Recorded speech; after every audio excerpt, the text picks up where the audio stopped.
खुलुमबाय दिनै 24 फेब्रुआरि 2024 सुनिबार लेसबियान आइजोजों लोगो जानानै फिसाज्लाखौ बुथारबाय। वेस्ट बेंगलनि हगलीआव मोनसे गिथाव बाथाव जाथाया सोराङाव फैदों। हगलीआव सासे जुलि जाखानाय आइजोआ गुबुन आइजो लेसबियानजों सोमोन्दो लाखिनायखौ सिरि सिरि थाबोनायखौ बिनि 10 बोसोर बैसो जानाय फिसाज्ला गथ'आ मिथिनानै आरो फिसाज्लाखौ गुबुननि सिगाङाव खोन्थाजानो गिनानै गावनि गोसोथोनाय आइजोनि हेफाजाब लानानै बिमाया फिसाज्लाखौ बुथारनानै पुलिसजों एरेस्ट खालामजादों। हमजानाय दायनिगिरि बिमानि मुङा जाबाय शान्ता शर्मा। शान्ता शर्माया इशरात पारवीन मुंनि सासे आइजोजों बे सोमोन्दोखौ लाखिदोंमोन, नाथाय पारवीनखौ पुलिसआ हमथ'नाय जायाखै आरो बेखौबो हमनाय जागोन होननानै पुलिसआ बुंनाय जादों। शान्ता शर्माया गावनि फिसाज्लाखौ खर'आव बुनानै आरो फिसाज्लानि आखाइखौ हास'नानै बुथारदों। शान्ता शर्मानि फिसाज्लाया बिसोरनि सोमोन्दो लाखिनायखौ मिथिदोंमोन आरो लाजिनानै रावनोबो खोन्थायाखैमोन, अब्लाबो बिमाया बुथारबाय। नागालेन्डआव NSCN-IM डिप्युटि लिडारखौ हरनि समाव बिसानि न'आव हाबनानै सिनाय मोनै माखासे सुबुङा सा-10 सुबुंनि हानजाया न' सिङाव हाबनानै गावथारना न'निफ्राय ओंखारलांफिनदों। बुथारजानाय लिडारनि मुङा जाबाय काम्पाई कन्याक। काम्पाई कन्याकखौ हस्पिटालावबो लांनाय जादोंमोन, नाथाय रैखा खालामनो हायासै आरो बेखौ सोरनि हानजाया बिदि गावथारना गालांखो बेखौ दासिमाव गुमुर मोनथ'नाय जायाखै। दा बे जाथायनि सायाव नागालेन्ड पुलिसआ इनभेस्टिगेसन खालामगासिनो दङ। दिल्लीनि द्वारका सेक्टर 10 आव हरखाब गिथाव बाथाव अर खामदों आरो बे हरखाब गिथाव बाथाव अर खामनायाव बिल्डिंआव अरा खामहैनायाव गावसोरखौ रैखा खालामनो थाखाय सानै आइजोआ बिल्डिं सानिफ्राय बारजुमनायाव 4 ताला बिल्डिंनिफ्राय बारजुमनायाव सासे आइजोआ थैदों, नाथाय गुबुन सासे आइजोआ थैथारासै, जोखोम जादों। थैनाय आइजोनि मुङा जाबाय जासुरी देवी, 93 बोसोर बैसोनि आरो जोखोम जानाया बिनि फिसौजो पूजा, 30 बोसोर बैसोनि। दा बेखौ ICUआव फाहामसालियाव फाहामथायगासिनो दङ।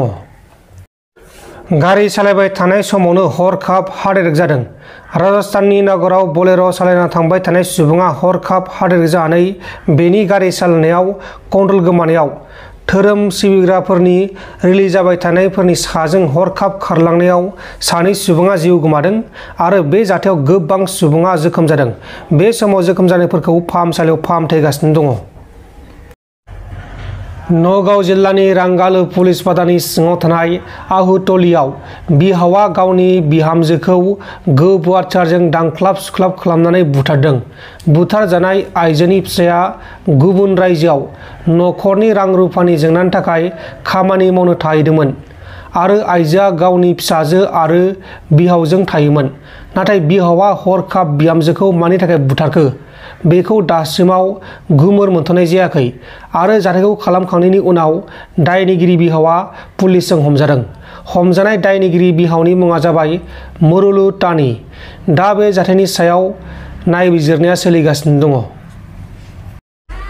महाराष्ट्र रायजोनि सासे बारग' चिफ मिनिस्टार मन'हार जशी बिथाङा मैया 86 बोसोर बैसोआव थैना थांबाय। बिथाङा थांनाय 21 फेब्रुआरि खालारखालि बिखानि बेरामनि थाखाय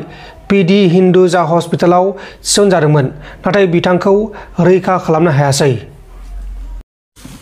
जों नब कुमार सरनियाखौ फेजेननो हाबाय। क'क्राझार लकसभा बियाबनिफ्राय पृथ्वी नारायण देब मेसआ बिजाथि महरै गसङोब्ला बिराद गेदेर जेंनाया ट्राइबेलफोरनि गेजेराव नुजाथिगोन। नब कुमार सरनिया क'क्राझार लकसभा बियाबाव बिजाथि महरै बिसायख'थि गेलेनो हानाय नंला होननानै दावराव देख्रेब नार्जारिया बुंदों। जों नब सरनियाखौ माने फेजेननो हाबाय, बेखौ जोङो MP माने कन्टेस्ट खालामनो माने नागिरनायनिफ्राय जों बादा होनो हाबाय। बे कन्टेस्ट खालामनो मोनलिया, बे रोखा जाबाय। दा खिन्थु जोंनि गेजेराव आरोबाव नैबे पृथ्वी नारायण मोनबादि मानसिया फैयोब्ला आरो गिदिर मोनसे माने नब सरनिया बादि प्रब्लेमा जोंनाव फैबावगोन आरो जों गोबाव जुजिबावनांगोन। जाहाथे बे स्टेजसिम फैया जों बेखौ नायनांगोन आरो जोंबो जथेस्थ' जोंबो गोख्रै दं दाबो, जों बे रोखोम लेभेलसिम जों फैहोआ। बे जुदि ट्राइबेल सार्टिफिकेट लानानै दंब्ला जों खोनादों बिनि सार्टिफिकेट केन्सेल जानांगौ, जों बेखौ केन्सेल खालामनो थाखाय जोङो बेखौ नाजागोन। जेरैखिया जोङो बेबायदि माने खुनु जाय मानसिया बर'जों ट्राइबेलनि खुनु माबा गैया, बेहा ST जानायनि बेहा माने क्राइटेरिया गैया, दा बे हिसाबै बे ST सार्टिफिकेट मोननानै कन्टेस्ट खालामनायनि बेहा माबा गैया जयगथा गैया जों बेखौ बिनि सार्टिफिकेटआ जुदि STब्ला जों बेखौ केन्सेल खालामनो थाखाय जों नाजागोन दा ओरैनो नैबे माखासे मानसिफोर दा ST सार्टिफिकेट लानानै दंखायो सरनियाफोरनिफ्राय सोरबा लकर होन सोरबा दास देखा होन दा बिसोरखौनो जोङो दाननो थाखाय जों दा नाजागासिनो दं सोरबा साख्रि लाखांनानै दं नामा सोरबा गेस एजेन्सि लाखांनानै दं नामा दा जोंनाव मोनसे रिपर्ट फैदों तामुलपुरनिफ्राय दारखुसिनिफ्राय सासे लकर होननाय बे गेस एजेन्सि लानानै दङ दा बेखौ जों दाननो थाखाय दा जों हाइकर्टआवबो जोङो जाय माने माबा दंमोन एप्लाइ खालामनाय दंमोन ट्राइबेल जेनुइन ट्राइबेल जाय मोनाखै दा बे चेलेन्ज खालामदों दा बे चेलेन्ज खालामनाय हिसाबै जों बेखौ मदद खालामदों मदद खालामनानै दा बे हाइकर्टआवबो थांबाय बियो दा बेखौ दानहोनांगौ जों बे दाननायनि थाखाय जों इसिबां हायो जों बेखौ मदद खालामगोन आरो लोगोसे दा जोंना ट्राइबेल संघआ खोब भुल मावगासिनो दङ बिथांमोना ट्राइबेल नङैफोरनो सार्टिफिकेट होनाय बेनि थाखाय जों बिराद गिदिर प्रब्लेमाव जों गोलैगासिनो दङ नैबे आरोबाव रिसेन्टलि नै मदासिफोरनो ट्राइबेल सार्टिफिकेट होनो थाखाय जायनाखि माने सरकारा बुंदों आसाम सरकारा दा बिनि सिगां माने ट्राइबेल संघआ जे सार्टिफिकेट होदों खयजन मानसिनो दा जों बेखौ प्रटेस्ट खालामो होहोआ होनो मोना आरो जों इतिमध्य जेराव बेबायदि माने इस्यु फैदों सार्टिफिकेट इलिगेल भाबै होनाय जों बेखौ दिनै प्रटेस्ट खालामदों दा प्रकुरेटराव सासे फैदों बिदिनो महेन्द्र मदाहि होननाय बे मदाहिया मदासिखौ होनना बुङो मदाहि सेम आरो बिसोर राजबंसि केटेगरियाव गोलैयो बिसोर OBC आसामाव बिसोरो माने 17 नाम्बार सिरियेलाव OBC बिसोरो दा बिसोर OBC माने केटेगरियाव थाखानाय मानसिफ्रा खुनुदिन ST सार्टिफिकेट मोननो हाया दा बेनिनो आदिल खाख्लारिया माने ST सार्टिफिकेट हरदोंमोन दा जों बेखौ अपज खालामदों आरो सार्कल अफिसारखौ जों बुंनानै बिनि माने माबाखौ जायनाखि हानि जायनाखि रेकर्ड बे हानि रेकर्डआव बे महेन्द्र मदाहिया बिदोंमोन जे राभा अरिजिन होननानै राभा अरिजिन हा रेकर्ड हरनांगौ होननानै दा जों माना खालामनायाव हराखै दा बिनि जायनाखि माबा बे रिभार्ट जाबाय बिनि सार्टिफिकेट आरोखि दा बेखौ बिनो हरफिननाय जाबाय बे एप्लाइ खालामनो हालिया दा जों बेखौनो खावलायनो लुबैयो ट्राइबेल संघआ जाहाथे बे रोखोम नङै मानसिनो ट्राइबेल सार्टिफिकेट होलाबाया जों बेखौ खावलायो ओरैनो जोंहा बिराद गिदिर प्रब्लेम जाबाय आरो जों जाहाथे गोदानै आरोबाव प्रब्लेम जाहाथे जाबावा जों बेखौ ट्राइबेल संघखौ खावलायहरो सरनिया जेबो गाव इलेक्सन गेलेगोन आंखौ जेबो खालामनो हाया बे बाथ्राखौ बुंबाय थानायखौ जों नुदों खिन्थु बे बुंनाया ओरैनो बुंनाय बेयो गावखौ गावनि माने लाजिनायखौ फांथेनो थाखाय दोनखोमानो थाखाय बे बाथ्राखौ बुंदों माने बे सापर्टारखौ एसे गावनि भटारफोर गावनि सापर्टार दं फिनसेआव एसे मन'बल लाबोनांगोन बेहा बे हिसाबै बुंदों खिन्थु बेथ' गेलेनो हाला बे गेलेनो हाला बे फाइनाल जाबाय बे जिखि बुङा बे गेलेनो हाला दा इलेक्सन गेलेनायाथ' बाद हो बे गावखौ बोरै गावनि पानिशमेन्टनिफ्राय बारग'नो हायो दा बेखौसो सिन्था खालामनांगौ